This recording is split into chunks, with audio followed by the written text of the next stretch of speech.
गुड़गांव की आवाज 107.8। गुड़गांव की आवाज 107.8 बजाओ ताक धनाधन। गुड़गांव की आवाज 107.8 बजाओ ताक धनाधन। बजाओ ताक धनाधन। बजाओ ताक धनाधन। बजाओ ताक धनाधन। 107.8 गुड़गांव की आवाज सामुदायिक रेडियो स्टेशन। आज के चैंपियन हर मैदान फतेह कर, हर मैदान फतेह कर, हर मैदान फतेह रे फतेह, हर मैदान फतेह। एक ऐसा रेडियो लाइव प्रोग्राम जिसमें हम खिलाड़ियों के अनुभवों, रुचियों के बारे में चर्चा करते हैं और पूरे भारत में, विशेषकर हरियाणा में खेल को बढ़ावा देते हैं। इस आज के चैंपियन प्रोग्राम में आप सभी श्रोताओं का स्वागत है। दोस्तों, आप सुन रहे हैं गुड़गांव की आवाज़ रेडियो 107.8 FM और मैं हूं साक्षी। आज के चैंपियन प्रोग्राम में हमारे साथ में है शशि काला जी, जो कि क्रिकेट कोच है। सर, स्वागत है आपका। थैंक यू, धन्यवाद। तो बता दें दोस्तों कि आज दिन है सोमवार का, तारीख है 11 नवंबर 2024 और 1:31 हो चुका है। यानी कि एक तरह से हम उनको सचेत कर रहे हैं और उनका बढ़ा रहे हैं हम उत्साह। तो इस प्रोग्राम में आप सभी का एक बार फिर से स्वागत है। शशि जी है हमारे साथ में, अपना समय निकाल कर आए हैं। और बता दें कि शशि जी की एक एकेडमी है, शशि काला क्रिकेट एकेडमी। तो अगर उसमें भी किसी हमारे श्रोता को एडमिशन चाहिए तो इस बारे में भी हमें बता सकते हैं। फिलहाल हम शुरू करते हैं इस कार्यक्रम को शशि जी से वार्तालाप करते हुए। तो शशि जी, पहला सवाल तो मेरा यही है कि आपने क्रिकेट खेलना कब शुरू किया और आपने क्रिकेट ही क्यों चुना, क्योंकि काफ़ी सारे गेम्स थे। जब मैं छोटा था तो हमारे पड़ोस में एक फ्रेंड थे हमारे जी। उनका नाम था प्रभाकर भट्ट। वो एक बहुत अच्छे ऑलराउंडर थे। वो कर्नाटका से बिलोंग करते थे और बहुत अच्छे, उनका जो व्यक्तित्व था, उनकी जो पर्सनालिटी थी वो बहुत ज़बरदस्त थी। और साथ में एक MM रॉय करके थे वेस्ट बंगाल से, वो फास्ट बॉलर। और उन दोनों को देख करके क्रिकेट में मेरी रुचि जागी। उससे पहले एक मिस्टर पीटर साहब होते थे हमारी गली में ही, और वो 25 दिसंबर को हमको चॉकलेट भी खिलाते थे और नए बैट देते थे खेलने के लिए। वो भी एक क्षण था, मुझे याद है कि हम 4-5 साल उनके साथ भी काफ़ी खेले हैं। तो पीटर साहब कहाँ हैं, मैं तो काफ़ी ढूंढता रहा, लेकिन अब तो उनकी उस टाइम 70+ एज थी और मैं उस टाइम था 10-11 साल का। तो हमारे लिए तो एक भगवान का रूप थे वो, बच्चों के लिए, बच्चों को बहुत प्यार करते थे वो। तो वो दोनों शख्सियत ऐसी थी जिनकी वजह से मैं क्रिकेट में आया। अच्छा, तो उन दोनों का बहुत ही ज़्यादा योगदान रहा था। जी जी। तो आपने क्या किसी कोच से ट्रेनिंग ली थी सर? हाँ, जब मैं क्लास 7th में था तो दिल्ली सरकार ने एक मुहिम चलाई थी, क्रिकेट कोचिंग जो बच्चे लेना चाहते हैं समर वेकेशन में। आजकल की तरह वहाँ पर एकेडमी नहीं थी उस टाइम।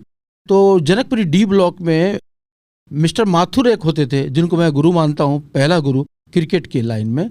तो उन्होंने हमें बेसिक सिखाए थे। लगभग 2 साल हम उनके पास समर वेकेशन में सीखने गए थे जी। उसके बाद फिर हम जोनल और इंटर जोनल खेले हैं नजफगढ़ से। अच्छा जी। तो 2 साल की ट्रेनिंग क्या काफ़ी रही थी आपके लिए?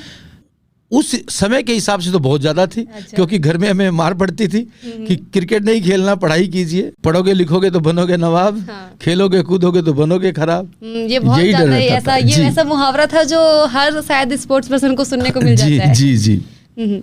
तो काफ़ी अच्छे से बताया अभी शशि काला जी ने कि उनकी शुरुआत कैसी रही थी इस क्रिकेट में। उम्मीद है कि सभी श्रोता इनको सुन रहे हैं और कुछ सवाल अगर पूछना चाहते हैं शशि काला जी से तो पूछ सकते हैं। लाइव कार्यक्रम का हम नंबर बता देते हैं।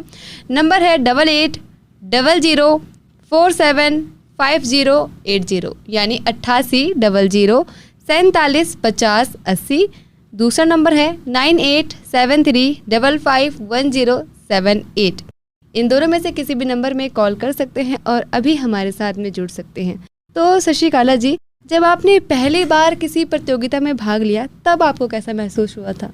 बहुत अच्छा लगा, बहुत एक्साइटेड था। आप यकीन नहीं मानेंगे कि परिवार में ही एक शादी थी। ओह। परिवार में शादी थी और शादी को अवॉइड करके, उस टाइम बचपन था, पता नहीं होता, इतनी समझ नहीं थी, और हम मैच खेलने गए थे। और इंटर जोन का मैच था वो, दिल्ली कैंट नंबर 1 में। मिस्टर वर्मा जी होते थे वहाँ पर, HOD फिजिकल डिपार्टमेंट से। तो उन्होंने एक टूर्नामेंट आयोजित किया था जो दिल्ली सरकार की तरफ से कंडक्ट किया गया था और उनकी देखरेख थी। तो वहाँ पर हमें एक बहुत बड़ा ग्राउंड मिला था और पहली बार मैटिंग पे खेलने को मिला था। हाँ जी, तो मैटिंग क्रिकेट होती थी, टर्फ विकेट तो थे ही नहीं उस समय, तो मैटिंग विकेट भी हर जगह उपलब्ध नहीं होती थी। तो दिल्ली कैंट में हरा भरा ग्राउंड था और पूरी 75 यार्ड की बाउंड्री थी और वहाँ पर हम खेले थे, तो बड़ा एक्साइटमेंट था। और सबसे बड़ी बात थी जो हमारे गेम्स टीचर थे मिस्टर दिलबाग सिंह जी और बलवान सिंह छिल्लर, तो उन्होंने प्रमोट किया कि शशि तुम ओपनिंग करोगे, जबकि उससे पहले मैंने कभी ओपनिंग नहीं की थी। अच्छा जी। तो वो जो आपकी टीम थी पूरी, क्या आप उनमें से किसी को जान रहे थे?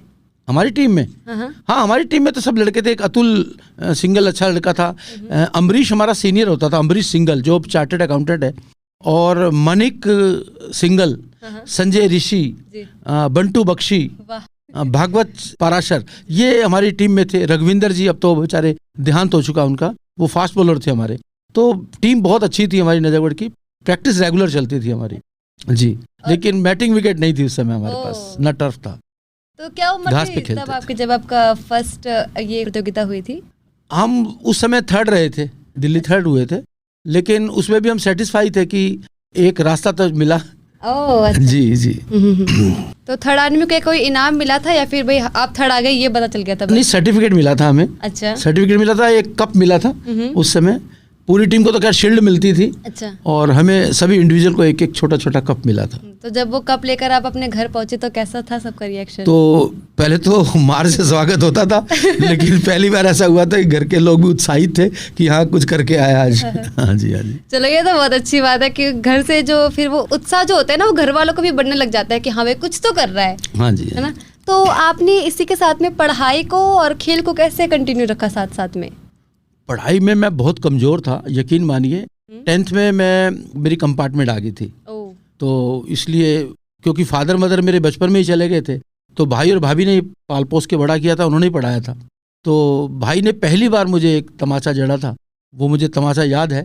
बोले दुनिया यही कहेगी कि इसके मम्मी पापा नहीं है, तो भाइयों ने सही से ध्यान नहीं रखा। वो तमाचा ऐसा काम कर गया, मैंने पहले कंपार्टमेंट तोड़ी और 11th में स्कूल में 2nd पोजीशन थी, मेरी स्कॉलरशिप मिली थी मुझे पढ़ाई में। उससे पहले मैं थ्रू आउट 3rd डिवीजन हूँ। अच्छा। 3rd डिवीजन लटक के पास होता था, लेकिन वो थप्पड़ ऐसा लगा कि मैं जो है क्लास में काबिल हो पाया पूरे अच्छे से ना। हाँ जी। कभी कभी ये डांट फटकार में बड़े काम आ जाती है। जी। तो दोस्तों आप सुन रहे हैं आज के चैंपियन, ये लाइव प्रोग्राम गुड़गांव की आवाज रेडियो 107.8 FM पर। बता दें कि आज दिन है सोमवार का, तारीख है 11 नवंबर 2024 और 1:38 हो चुके हैं। आज हमारे साथ में है शशि काला क्रिकेट एकेडमी के क्रिकेट कोच मिस्टर शशि काला जी। और अगर आप चाहते हैं कुछ उनसे चर्चा करना, कुछ बात करना या फिर कोई सवाल पूछना तो जरूर पूछिएगा इस लाइव कार्यक्रम में। नंबर बता देती हूँ, नंबर है 8800475080 यानी 8800475080। दूसरा नंबर है 9873551078 यानी 9873551078। अब आप इन दोनों में से किसी भी नंबर में फिलहाल हमें कॉल कर सकते हैं और हमारे साथ जुड़ सकते हैं इस आज के चैंपियन प्रोग्राम में और अपने सवाल पूछ सकते हैं। तो अभी तक हमने जाना है कि शुरुआती दौर कैसा रहा था शशि काला जी का, और जब पढ़ाई थोड़ी सी इफेक्ट हुई थी तो क्या क्या हुआ था उनके साथ में। उम्मीद है इनकी बातें आपको कुछ अच्छी लग रही होंगी या फिर कुछ बात करना चाहिए आप तो जरूर जुड़िएगा। अब चलिए हम फिर से क्रिकेट के रूट की तरफ बढ़ते हैं। तो आपका डेली क्रिकेट रूटीन क्या रहा था उस समय और अब क्या रहा है? उस समय तो यही था कि जब मौका मिलता था खेलने चले जाते थे, हर संडे मैच खेलते थे और बहुत सस्ता ज़माना था, महंगाई थी ही नहीं, बस थोड़े से पैसों से गुजारा हो जाता था। हमें 1-1 रुपया मिलता था हर संडे को, क्योंकि बॉल खरीदनी होती थी हमें। 22 रुपए की बॉल आती थी, तो 11 रुपये तो हम इकट्ठे करते थे, 11 रुपये जो विरोधी टीम थी वो इकट्ठे करती थी और उससे मैच खेलते थे। लेकिन पूरे दिन का मैच खेलते थे, आज की तरह 20-20 नहीं था, पारी का मैच होता था। तो क्योंकि घसियाली विकेट थे, घास वाले विकेट थे, तो आउट भी हो जाते थे जल्दी। कई बार ऐसा भी होता था कि एक टीम जल्दी आउट हो गई और दूसरी ने ज़्यादा पहाड़ जैसा स्कोर बना लिया और फिर फॉलो ऑन भी कर दिया, ऐसा भी हो जाता था। तो इनिंग के मैच होते थे, फर्स्ट इनिंग के आधार पर जो जीत जाती थी टीम वो विनर होती थी। तो ऐसा तो अक्सर होता ही होगा कि आप जीत गए, पर कई बार ये भी तो होता होगा कि आपकी टीम भी हार गई। बिल्कुल, ऐसा बहुत हुआ है। हम एक बार चांदनगर में एक मैच खेलने गए थे, तो वहाँ विकेट बहुत ही खराब थी, तो वहाँ पर मेरे ख्याल से हमारी आधी टीम चोटिल हो गई थी। ओह, हाँ जी, तो उस मैच में हम बुरी तरह हार गए थे। और एक महरौली में एक ग्राउंड था कुतुब के पास में, तो वहाँ भी एक मैच हुआ था, तो वहाँ भी हम हार गए थे। लेकिन वो दोनों अपवाद छोड़ दीजिए, या एक दिल्ली कैंट का जो हम सेमीफाइनल मैच हारे थे, तो वैसे हम ज़्यादातर टूर्नामेंट जीते हैं, मैचेस जीते हैं, लेकिन हार के बाद ही जीतने की इच्छा प्रकट होती है और आग लगती है, इसलिए हारना बहुत जरूरी है। अच्छा। इंसान जब तक हारेगा नहीं, उसे पता नहीं चलेगा जीत की वैल्यू क्या है। तो ये आपको कब समझ में आया था, जब आप हार गए थे तभी, या फिर अब फिलहाल जब आप कोच नहीं, उसी टाइम कोच बनने के बाद तो बहुत मैच जीते हैं, बहुत खिलाड़ी निकाले हैं, लेकिन उससे पहले यही होता था कि मैच मिले और जीतते चले गए। और जब हारते थे तो बड़ा दुख लगता था कि पूरे दिन हम ग्राउंड में रहे हैं और बुरी तरह से हार के गए हैं। आज की तरह ये भी नहीं था कि घर से हमें टिफिन डबल मिल जाएगा, जो एक टिफिन होता था स्कूल का, उसी के बाद वही शाम तक गुजारा करते थे और शाम को आके खाना मिलता था। तो आजकल तो बहुत फैसिलिटीज है बच्चों को, उस टाइम हमारे टाइम में फैसिलिटीज नाम की चीज नहीं थी। ये हो गया 4 पराठे बांध लिए, अचार रख लिया साथ में, या जो भी आलू की सब्जी बनी, और वो लेके पूरा दिन उसमें निकाल देते थे। अच्छा जी, चलिए, काफी अच्छे से आप बता रहे सर। वैसे क्रिकेट एक ऐसा मैच है जिसमें टीम की बहुत भूमिका रहती है ना, हर हाँ एक जी। टीम मेंबर को अच्छा खेलना पड़ता है। तो क्या कभी ऐसा हुआ कि आप किसी हार की वजह बने और फिर आपको आपके टीम मेंबर्स ने सुनाया हो, या फिर ऐसा कुछ? मुझे एक बार याद है कि एक अनिल गुप्ता, आजकल वो बिजनेस कर रहे हैं जी। वो और मैं बैटिंग कर रहे थे, और गलती से, उनकी भी थोड़ी गलती थी लेकिन मेरी गलती ज़्यादा थी, हाँ। कॉल करके मैं वापस आ गया अच्छा। और वो रन आउट हो गए। ओह। तो उसका मलाल मुझे अब तक है, और उनको तो है ही, जब भी मिलते हैं कहते यार तूने मुझे रन आउट करा दिया था। तो वो दुख तो लगता है, अच्छा। क्योंकि उससे हमारी टीम भी नीचे चली गई। वो काफ़ी अच्छे ऑलराउंडर थे वो भी, और हमारी पार्टनरशिप बड़ी अच्छी बन गई थी। तो एक बहुत ही महत्वपूर्ण वो है समय था वो, और उस टाइम वो रन आउट होना उनका हमारी टीम के लिए बहुत भारी पड़ा। तो उसके लिए मुझे सुनना भी पड़ा, और अब तक सुनता हूँ, मिलता है जब भी अनिल मिलता है तो। निक नेम उनका बबली है, अच्छा। नजफगढ़ में ही रहते हैं वो। हाँ नजफगढ़ वालों के साथ काफी अच्छी दोस्ती बना। हाँ, नजफगढ़ में ही रहता था मैं। अच्छा। पैदा वही हुआ हूँ, तो दोस्त भी वहीं थे सारे। हाँ। तो कितने अच्छे से सर ने बताया, उम्मीद है कि सभी श्रोताओं को पसंद आ रही होगी इनकी बातें, क्योंकि मुझे तो काफ़ी रोचक लग रही हैं। और बहुत अच्छा लगता है जब अनुभवी इंसान हमारे साथ में आते हैं, इतनी कुछ बातें बताते हैं, काफ़ी बेहतर लगता है। उम्मीद है कि आपको भी अच्छा लग रहा होगा। श्रोताओं, आप सुन रहे हैं आज के चैंपियन, ये लाइव प्रोग्राम गुड़गांव की आवाज़ रेडियो 107.8 FM पर। हमारे साथ मिस्टर शशिकाला जी है, जो कि क्रिकेट कोच है शशिकाला क्रिकेट एकेडमी के, जो कि इनकी खुद की ही एकेडमी है। आप इनके नाम से पहचाने गए होंगे। और मैं हूँ साक्षी। तो अब तक का हमने जो सफ़र जाना, ये था इनके कोच बनने से पहले तक का सफ़र, यानी कि भूतकाल था। अब हम चरण को वर्तमान में जानते हैं कि कोच बनने का इनका सफ़र कैसा रहा। तो शशिकाला जी, शुरुआत कैसी हुई थी कोच बनने की आपकी? कोच बनने की शुरुआत ऐसी थी कि मैं संगीत और खेल दोनों से जुड़ा हुआ था। हाँ जी, और मैंने संगीत में डिप्लोमा किया था प्राचीन कला केंद्र चंडीगढ़ से। मेरे गुरु थे पंडित श्री कृष्ण गोपाल वशिष्ठ जी नजफगढ़ में, और उनसे मैं संगीत की भी विधिवत शिक्षा लेता था। और साथ साथ क्रिकेट, जब बता दिया मैंने आपको कि माथुर जी होते थे, उनसे कभी कभी हम सेवा लेते थे और जाके वो प्रैक्टिस करते रहते थे एकलव्य की तरह। तो मैचेस जब होते थे क्रिकेट के, तो क्रिकेट खेलते थे। और जब म्यूज़िक का कंपटीशन होता था इंटर जोनल, तो एक HK आहूजा टीचर होते थे, वो हमें लेके जाते थे। हाँ, तो वो इंटर जोनल हमारी कवाली होती थी, गज़ल प्रोग्राम होते थे, तो वहाँ भी चले जाना होता था। तो को करिकुलर एक्टिविटी में हमेशा मैं आगे रहा हूँ। NCC भी थी मेरे पास, NCC ने भी रखी है मैंने 3 साल तक। तो कहने का मतलब ये है कि पढ़ाई के अलावा मैं सब कुछ करता था। अच्छा। 11th में आने के बाद पढ़ाई सीरियसली लिया, पढ़ाई को मैंने। जी। अच्छा, उससे पहले इन सब चीज़ों में काफ़ी ध्यान था? हाँ, उससे पहले को करिकुलर एक्टिविटी में ज़्यादा मैं रुझान था मेरा। और किन किन चीज़ों में सर आपका रुझाव था, रुचि थी इस क्रिकेट के अलावा? और मेरी ड्राइंग बहुत अच्छी थी। धर्मपाल गुप्ता जी हमारे एक ड्राइंग टीचर होते थे, वो अक्सर मेरे से पेंटिंग बनवाते थे। अच्छा। और स्केच भी कराते थे। तो बहुत अच्छा समय था उस टाइम। जो टीचर थे और आज के टीचर मैं देख रहा हूँ, 1 या 2 टीचर होते थे स्कूल में जो सभी कुछ पढ़ाते थे। प्राइमरी सेक्शन में तो एक ही टीचर होते थे, वही ड्राइंग के होते थे, वही मैथ्स पढ़ाते थे। हाँ, सारे सब्जेक्ट उन्हीं के जी, सभी सब्जेक्ट वही पढ़ाते थे। आजकल तो मैथ्स के अलग हैं, इंग्लिश के अलग हैं, हिंदी के अलग हैं, सोशल साइंस के अलग हैं। तो वो समय था, लेकिन वो टीचर ऐसे थे कि घर में भी देखने आ जाते थे कि बच्चा पढ़ रहा है कि नहीं पढ़ रहा। अच्छा, जी, मिलनसार काफी थे हैं। क्योंकि छोटा एरिया होता था, पब्लिक पॉपुलेशन बहुत कम थी, और गली मोहल्ले में जैसे स्कूल है तो वहीं के टीचर होते थे। अच्छा, हाँ, जगदीश पराशर जी जिनके लड़के ने भी हॉस्पिटल खोला है नजफगढ़ में, तो वो बहुत ही ज़्यादा मतलब सीरियस थे पढ़ाई के प्रति, खिलाते भी थे हमें, लेकिन साथ साथ वो घर में कभी कभी किसी के चक्कर भी लगाते थे। मुझे याद है वो ब्लैकआउट के दिन थे जब युद्ध हुआ था, तो उस समय ब्लैकआउट होती थी, तो ये कहते थे कि शाम को अंधेरा होने से पहले पहले आपने पूरा सिलेबस याद करना है। वो घर भी आ जाते थे, भाभी से पूछ लेते थे, भाई साहब से पूछ लेते थे पढ़ाई कर रहा है कि नहीं कर रहा। वो तो यही कहते थे ये तो हमेशा खेलता रहता है। तो ये है। हाँ, चलो कोई नहीं, उस खेल ने काफी अच्छा और काफी आगे बढ़ा ही दिया, और अब कोच बनकर आप सामने बैठे हैं हमारे। तो आपका ट्रेनिंग सेंटर कहाँ पर है सर, और कितने बच्चे उसमें हैं? मैंने पहले नजफगढ़ में एक ट्रेनिंग सेंटर खोला था, जहाँ पर मेरे पास दिल्ली की क्रीम थी जी। उसमें लगभग 40 बच्चे थे, जिसमें वीरेंद्र सहवाग और आपका कृपाल सिंह कादियान ये वगैरह प्रैक्टिस करते थे। वीरू मेरा पहला स्टूडेंट है जो इंडिया को जिसने रिप्रेजेंट किया है, वीरेंद्र सहवाग, और दूसरा मेरा जयंत यादव। अच्छा, हाँ, जयंत यादव मेरे पास लगभग 8-9 साल प्रैक्टिस किया उसने।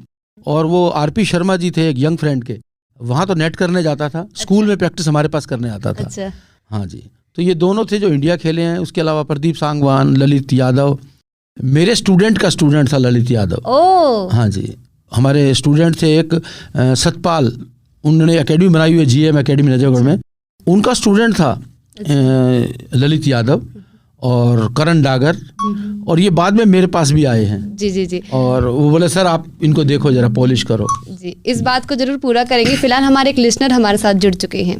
हेलो, नमस्कार साक्षी जी। नमस्कार राजकुमार जी, कैसे हैं आप? ये अच्छे हैं साक्षी जी। और जी शशिकला जी नमस्कार, मैं राजकुमार छावला गांव से बोल रहा था जी। नमस्कार जी, प्रणाम करता हूँ सर। सर आपको प्रणाम करता हूँ मैं। हाँ जी, हाँ जी। तो सर मैं एक सवाल पूछ रहा हूँ सर, आपकी एकेडमी कहाँ पे है, कोचिंग कहाँ देते हो, और सर आप कहाँ के रहने वाले हो? मैं प्रॉपर नजफगढ़ का हूँ। अभी तो खैर द्वारका मोड़ में मैंने शिफ्ट किया हुआ है। नजफगढ़ पुराना घर है मेरा, ओल्ड रोशनपुरा, और नजफगढ़ स्कूल स्टेडियम में मैं प्रैक्टिस कराता था, और वहीं से ये वीरेंद्र सहवाग, संजीव सचदेवा, सुरेंद्र सारस्वत, कृपाल सिंह सहरावत, ये सब निकले थे बच्चे, और बहुत ही बढ़िया बच्ची थी। अमित वशिष्ठ जिसने अभी क्रिकेट एकेडमी खोली हुई है, ये सब बच्चे वहाँ मेरे पास सीखने के लिए आते थे। और राजीव यादव एक होता था जो एयरफोर्स में HOD आज की डेट में, हेड ऑफ द डिपार्टमेंट। हाँ जी, तो मैं आज की डेट में जो मैं कोचिंग कर रहा हूँ वो शांति ज्ञान निकेतन स्कूल है आपके पास में, राजकुमार शर्मा जी उसके डायरेक्टर हैं, तो वहाँ मैं प्रैक्टिस मैंने शुरू करा दी है कराने के लिए यहाँ पर। जी शांति निकेतन कहाँ पर सर? ये गोयला खुर्द गांव है आपके छावला के बैक साइड में। हाँ, छावला के पास से गोयला खुर्द आ गया जी। जी सर, वहाँ पर मंडे, वेडनेसडे, फ्राइडे, सैटरडे 4 दिन मेरी कोचिंग होती है, संडे को मैच रखते हैं।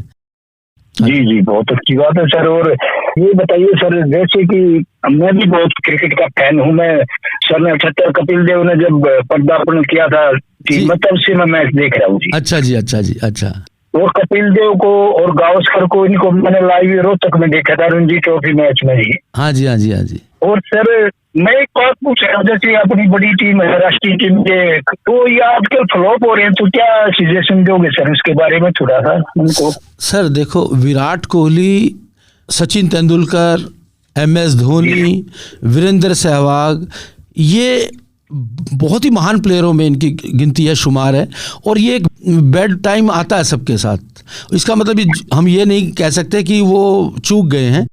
अभी तक वो डेडिकेट है अपनी पर्सनालिटी के ऊपर, अपनी बॉडी के ऊपर।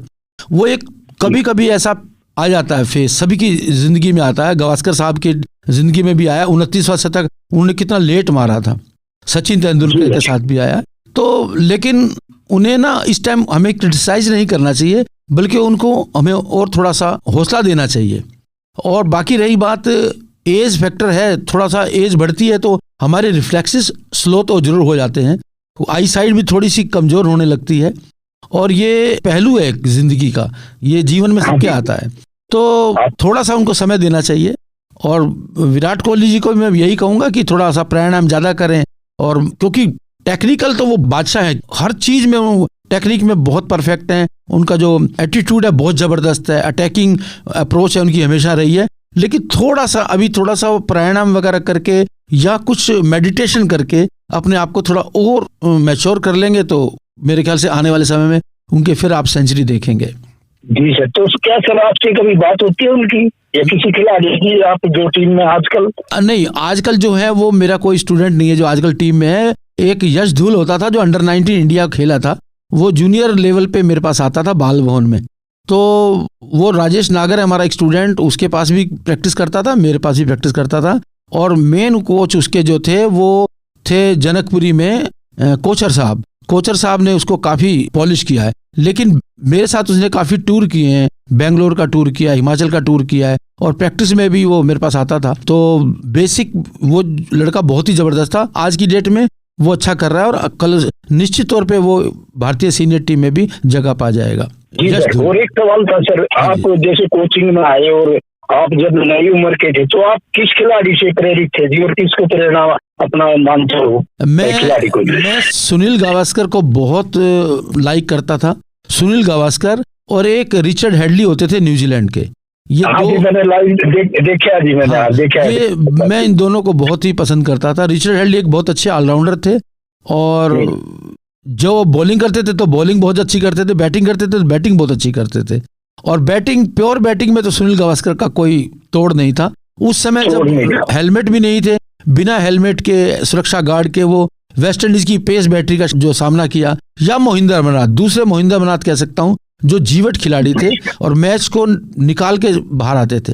तो मोहिंदर अमरनाथ भी मेरे काफी रोल मॉडल रहे हैं। जी सर, और जैसे रिचर्ड हेडली का जिक्र करा सर आपने, वहीं से तो कपिल देव साहब भी तो निकल के आएगी, बहुत बड़े ऑलराउंडर बने सर। कपिल देव जी का तो कोई सानी नहीं है, और भारतीय टीम की जो फास्ट गेंदबाजी की नींव समझो उन्होंने रखी है। कपिल देव कोई शक नहीं है, और खुद फ्रंट से लीड करते थे, जो हम मैच भूल ही नहीं सकते, जो जिम्बाब्वे के अगेंस्ट 17 पे 5 हो गए थे इंडिया के, और वहां से वो मैच को निकाल के लाए थे। लेकिन आपने कहा जो फेवरेट की बात होती है, हमारे देखो 20 लड़के हमारे प्लेयर बहुत अच्छे हैं, लेकिन बेस्ट जो चुना जाएगा तो मेरे को रिचर्ड हेडली बेस्ट लगते थे, इसमें कोई शक नहीं। कपिल देव बहुत अच्छे थे, और गावस्कर जो पाकिस्तान की पेस बैटरी थी, ऑस्ट्रेलिया की पेस बैटरी थी, इंग्लैंड की बॉब विलिस और इयान बोथम को सामना किया, वेस्ट इंडीज के जो फास्ट बैटरी थी पूरी, उनको खेलना, जोएल गार्नर, एंडी रॉबर्ट्स, मतलब बहुत ही मुश्किल था वैसी विकेटों पे। तो इसलिए मेरे को दोनों बहुत अच्छे लगते हैं जी। और सर एक समय ये ग्लेन मैकग्रा होते थे ऑस्ट्रेलिया, ये भी उस श्रेणी में आते थे जी, मेरे को ऐसा लगता है। हाँ, मैकग्रा की स्पीड ज्यादा नहीं थी, 135 के आसपास उनकी स्पीड होती थी, लेकिन वो टप्पा जबरदस्त था उनका, मतलब अनप्लेएबल बॉल डालते थे वो, 3 क्वार्टर बॉल डालते थे, और अच्छे बॉलर थे, सीम से निकलती थी उनकी, दोनों तरफ सीम करते थे बॉल को जी। राजकुमार जी, बहुत अच्छा लगा आप जुड़े हमारे साथ में, इतनी सारी बातें की, इतने सवाल पूछे, बहुत बहुत धन्यवाद आपका राजकुमार जी।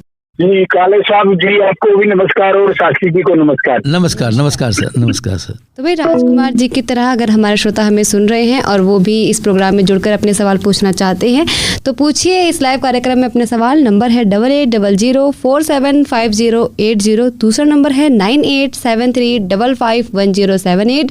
आप सुन रहे हैं आज के चैंपियन ये लाइव प्रोग्राम। हमारे साथ में हैं शशिकाला क्रिकेट अकेडमी के क्रिकेट कोच, जिनका नाम है मिस्टर शशिकाला। तो अगर आपको भी कुछ सवाल पूछना है तो जरूर जुड़िए इस प्रोग्राम में।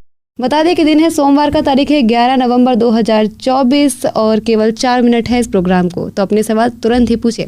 ये प्रोग्राम आप रिपीट में सुन पाएंगे कल यानी मंगलवार को दोपहर 2:30 बजे। तो सर, आप अब कोच बन चुके हैं, तो जब आप बच्चों के अपने एकेडमी में एडमिशन लेते हैं तो किन किन खूबियों को आप देखते हैं और उनका कौन कौन सा टेस्ट लेते हैं?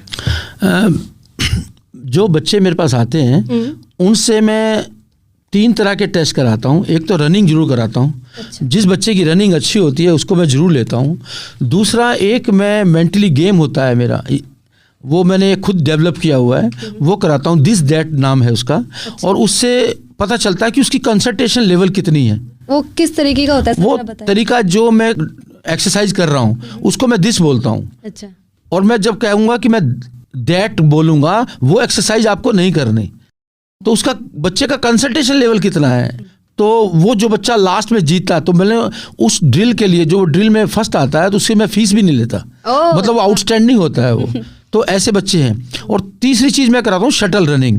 शटल रनिंग से बच्चे की एजिलिटी, मोबिलिटी पता चलती है, फ्लेक्सिबिलिटी उसकी कितना उसका मोमेंटम है बॉडी में। रनिंग के चाहिए तो आपको एजिलिटी होनी चाहिए। आप रनिंग बिटवीन द विकेट कर रहे हैं तो आपकी ये एजिलिटी होनी चाहिए। फील्डिंग कर रहे हैं, बैटिंग कर रहे हैं, विकेट कीपिंग कर रहे हैं, शॉट्स खेल रहे हैं, डाइव लगा रहे हैं, तो ये चीज़ें बहुत ज़बरदस्त हैं।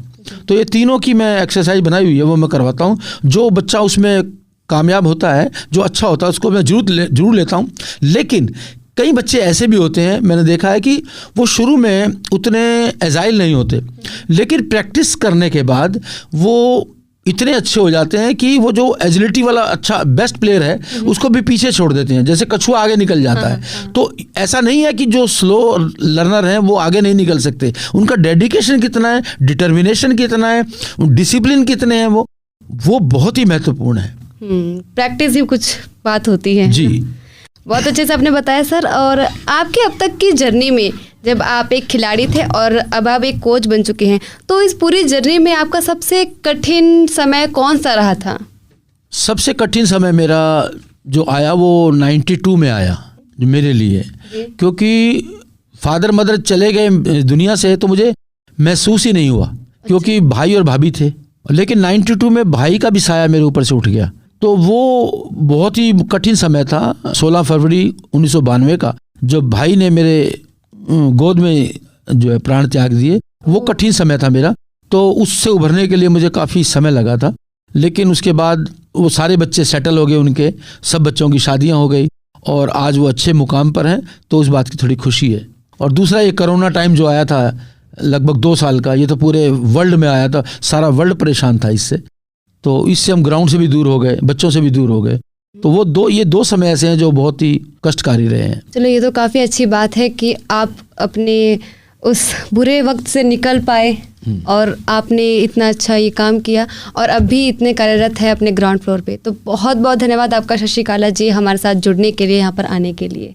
धन्यवाद साक्षी जी। तो सभी श्रोताओं को भी धन्यवाद, इस प्रोग्राम को उन्होंने सुना। और अगर कोई फीडबैक देना चाहते हैं तो ज़रूर दीजिएगा इस लाइव प्रोग्राम का फीडबैक हमारे व्हाट्सएप के नंबर में, जो कि है 9958941408, यानी 9958941408। इस प्रोग्राम को आप रिपीट में सुन पाएंगे कल यानी मंगलवार को दोपहर 2:30 बजे।